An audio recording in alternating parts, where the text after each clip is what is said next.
Hey guys, and thanks for joining me today. Today I wanted to share with you my favorite protein bars. There are so many protein bars and granola bars and fruit and nut bars out there, and it's really hard to distinguish as a consumer what protein bar to get, and you don't really want to waste your money because they are super expensive. I am a protein bar connoisseur of sorts. Are easy, they're simple.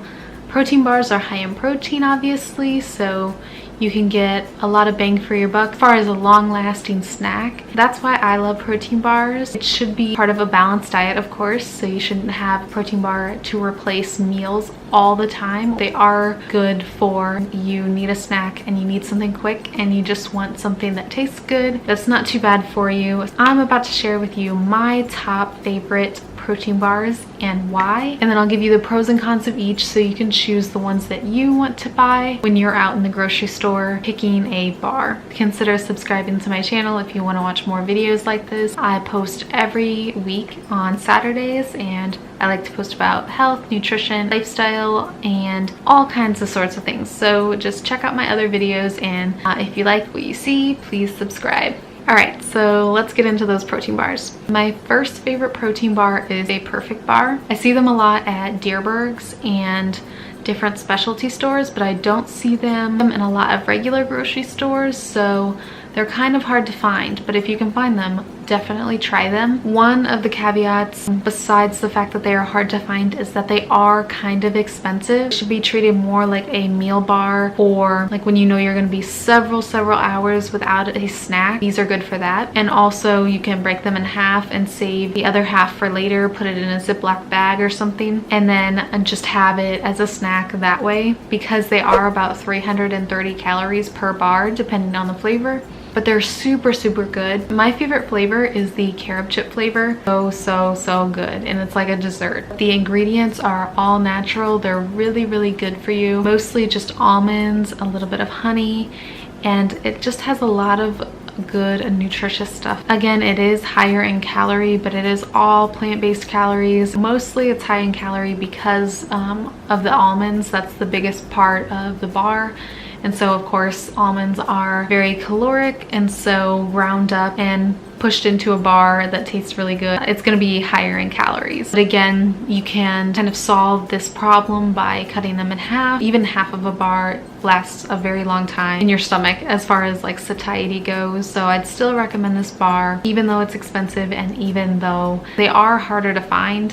Get them online. You can try to find your local health food store and see if they sell them. Even if you have a local health food store and they don't sell them, just request that they do sell them, because a lot of times these stores, especially smaller ones, will listen to their customers and try to meet that demand if they know that you're interested in these bars. So that's my favorite bar. I don't get these quite as often because they're a little expensive, but for a treat they are perfect, hence the name. Try all the different flavors, the ones that sound good to you. I haven't tried the maple one, but I really want to, so I might order some online. So if anyone's tried that one, tell me how it is. So my next favorite bar is a Quest bar. Quest bar is good for several different reasons. One, they are very high in fiber. This can be a pro and a con in some specific ways that I won't get into. High fiber is a good thing because it'll keep you fuller for longer. Definitely if you have a Quest bar though, drink a lot of water with these, or else you're going to be extremely constipated with these bars. They do have a lot of protein too. That is another really good benefit. They're very low in sugar. Most of these bars have some sort of artificial sweetener in them. I try to choose the ones that have stevia in them most of the time, although I do really love the cookies and cream and the cookie dough one, which don't have stevia in them. I try to choose the ones that have stevia in them when I do have them, but I don't shame myself over it if I have one that doesn't have stevia in them, because I really don't have Quest bars a ton. I try to pick and choose my battles with artificial sweeteners, but I really like Quest bars, so what can you do? So again, the downside to these is that they do have some artificial sweeteners in them. For some reason, Quest likes to put some sweeteners in some of them and then other sweeteners in different bars, and I'm not really sure why they do it that way, but this makes it hard if you like only want to have stevia, then it kind of limits you in the bars that you can get. If you like a different kind of sweetener and not stevia, then it limits you to only those bars. I don't really like how they do it that way, but you know, what can you do? I have personally requested this many times from Quest's social media team, but I haven't really gotten any feedback on it, and they seem to want to stick to the way that they do it, so I guess that's not gonna change anytime soon. I am one of those people that requests changes from companies. That's just from a future dietitian standpoint. I just feel like as a consumer, I should be able to voice my opinion because hey, I'm the one buying it. But again, I don't think they're gonna change that anytime soon. Sorry guys. One other caveat to them is that they can be a little hard sometimes. You can kind of feel it when you touch the bars from the outside, but that's one thing I don't like. If they're really hard, then they're hard to chew, and I don't necessarily like that, but usually they're pretty soft and easy to chew. But just a warning, feel the outside of the bar and see if it is soft, because if it's hard on the outside, then probably not going to have a good experience with it. Overall though, lots of protein, lots of fiber, and really not too bad of an ingredient list except for the artificial sweeteners. Next favorite bar is the RX bar, and actually this is probably a close tie with the Quest bars, if not a little bit more.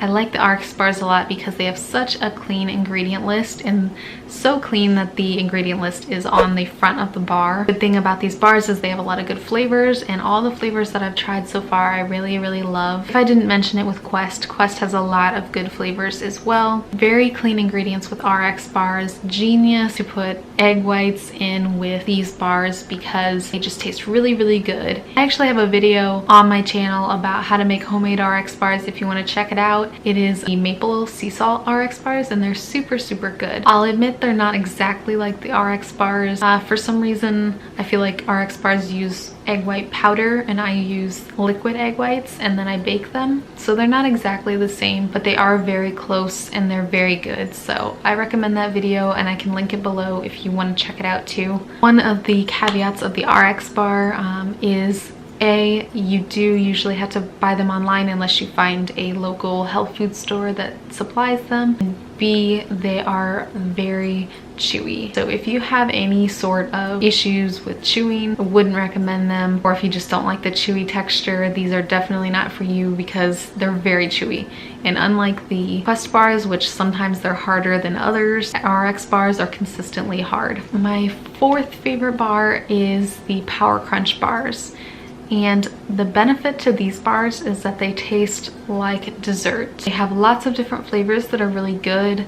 They kind of taste like those little vanilla wafer, I don't know what they're called. They came in like chocolate, strawberry, and vanilla flavored, and I had them a lot when I was a kid, like a really young kid. They were not good for you at all, but they kind of taste like those to me, and that brings back memories from my childhood that I really love. That's why I like those. They do kind of have a protein bar-ish taste, like most of these bars probably do, besides the RX bars, because they have protein powder in them. So if you don't like that kind of flavor in an overwhelming amount, you might not like these. They are pretty sweet and they do have that protein bar taste, and they're a little higher in saturated fat than some of the other bars. So this one is more like a dessert bar. It is a protein bar, and it's probably good for a post-workout snack. It's more like a dessert protein bar. So sometimes I like to have coffee with them because it kind of balances out. It's like that really bitter coffee taste and then the really sweet protein bar taste. It like really goes well together. I don't know why. And then my fifth favorite protein bar is a Lara Bar, and Lara Bars are not really protein bars technically, but I wanted to add it to my list because it's one of my favorite fruit and nut bars, and everyone knows what a Lara Bar is most of the time.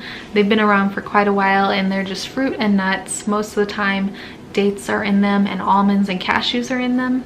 My favorite are the ones that have peanut butter and chocolate in them. They do have other really good flavors, just depending on what kind of mood I'm in. I'll have like the blueberry one. They have a really good lemon one, which I'm not typically a fan of lemon flavored things, but it's really good. The coconut cream one is really good when I'm in the mood for coconut. The only issue with Lara Bars is I feel like I get tired of the same flavors really quickly, so I have to like swap out what flavors I'm eating.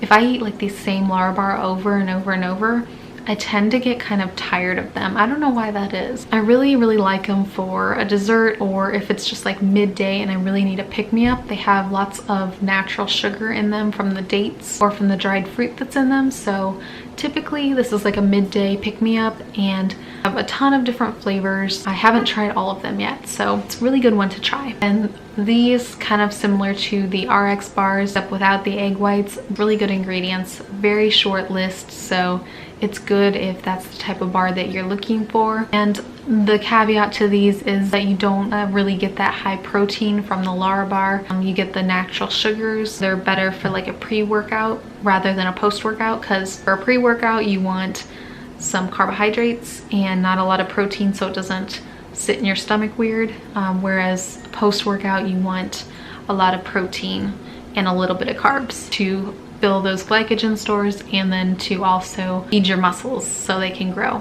I hope that you learned a thing or two from this video and that you can use what you learned to pick out the protein bar that you think you'd like. Everyone is different, so no, I'm not going to guarantee that you're going to like all of these, but hopefully it gives you a good idea of which one you might like based on the pro and con list. I watch a review, I like to watch it to get a feel for if I'd like it or not, and so sometimes I'll out in a pro and con list. That's like my best way of picking whether or not I would want something. So pro and con lists are really good sometimes. And again, if you like this video, give it a thumbs up and subscribe to my channel if you want to watch more videos like this. Give me some ideas if you want any nutrition, food videos, or anything like that. Please give me some ideas. I'd always love to hear more from you. And thanks so much for watching, and I'll see you in the next video.